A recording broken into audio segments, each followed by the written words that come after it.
प्रणाम मित्रों। ये सच है कि हमें हमारे कर्मों का फल अवश्य मिलता है। पर हैरानी की बात यह है, जब भी हमें अपने कर्मों का या यूँ कहो बुरे कर्मों का बुरा फल मिलता है, तब हम भगवान के आगे गिड़गिड़ाते हैं, रोते हैं और जब बहुत पीड़ा होती है हम उससे माफ़ी माँगते हैं। हे भगवान, मुझे माफ़ कर दो, प्लीज़ इस बार मुझे बचा लो या कैसे भी मुझे ठीक कर दो, आगे से मैं ऐसा नहीं करूँगा, मैं ऐसे नहीं करूँगी वग़ैरह वग़ैरह। या फिर हम अपनी किस्मत को कोसते हैं कि मेरी किस्मत में इतना बुरा लिखा हुआ है, मैंने तो अच्छा कर्म किए थे। हम ऐसी बात करने लगते, ये नहीं मानते हमने कोई गलती की थी। तो कहने का मतलब ये, हम गलती नहीं मानते, ये एक गलती तो करते ही हैं, लेकिन हम माफ़ी भगवान से मांगते हैं। आपको जान के ताज्जुब होगा कि माफ़ी आपको उससे मांगनी चाहिए जिसके साथ आपने गलत किया है। अधिकतर लोग अपने जीवन में दुख का कारण यही है कि वो गलती तो करते हैं अपने साथी के साथ, रिश्तों के साथ, अपने आसपास के लोगों के साथ, लेकिन जब उनकी गलतियों का, उनके दुर्व्यवहार का परिणाम आता है तो माफ़ी मांगते हैं भगवान के साथ, मनाते हैं भगवान को, जबकि उनको माफ़ी मांगनी चाहिए उन्हीं लोगों से, जबकि उन्हें मनाना चाहिए उन्हीं लोगों को।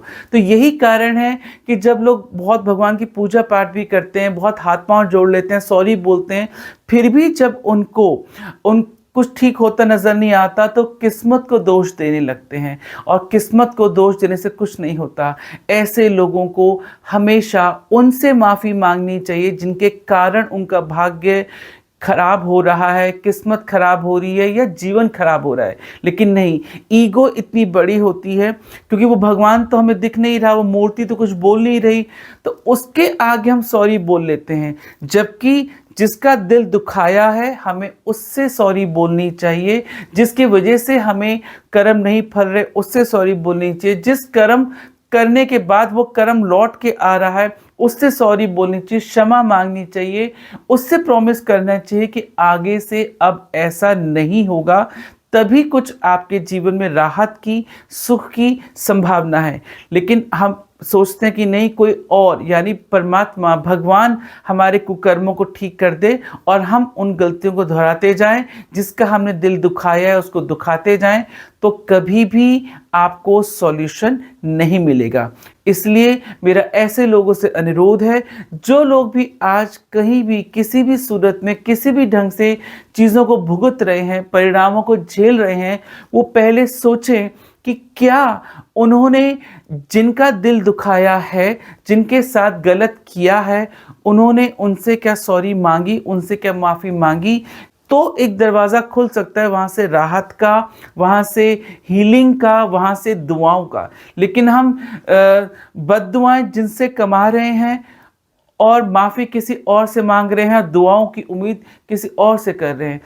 किसी और की दुआ आपको नहीं फल सकती यदि आपने किसी की बद्दुआएं कमा रखी हैं। तो इसीलिए जिसका दिल दुखाया है उसी से ही माफ़ी मांगे, तभी आपके जीवन में परिवर्तन हो सकता है। अपनी ईगो को हटाएं, भगवान से अच्छा हो। मैं ये नहीं कह रहा कि मैं भगवान के खिलाफ हूँ या भगवान कुछ नहीं करते या भगवान से कुछ बोलना शेयर करना गलत है। मेरा मतलब सिर्फ इतना है कि भगवान भी देख रहा है कि आपने जिससे गलत किया है, जिसका दिल दुखाया है, जिसकी आत्मा दुखाई है, उससे तो आप कुछ नहीं कह रहे, और मेरे पास आके आप माफ़ी मांग रहे हैं, रो रहे हैं, गिड़गिड़ा रहे हैं, प्रसाद चढ़ा रहे हैं और मुझे खुश करने का प्रयास कर रहे हैं। तो ऐसी खुशी काम नहीं आएगी।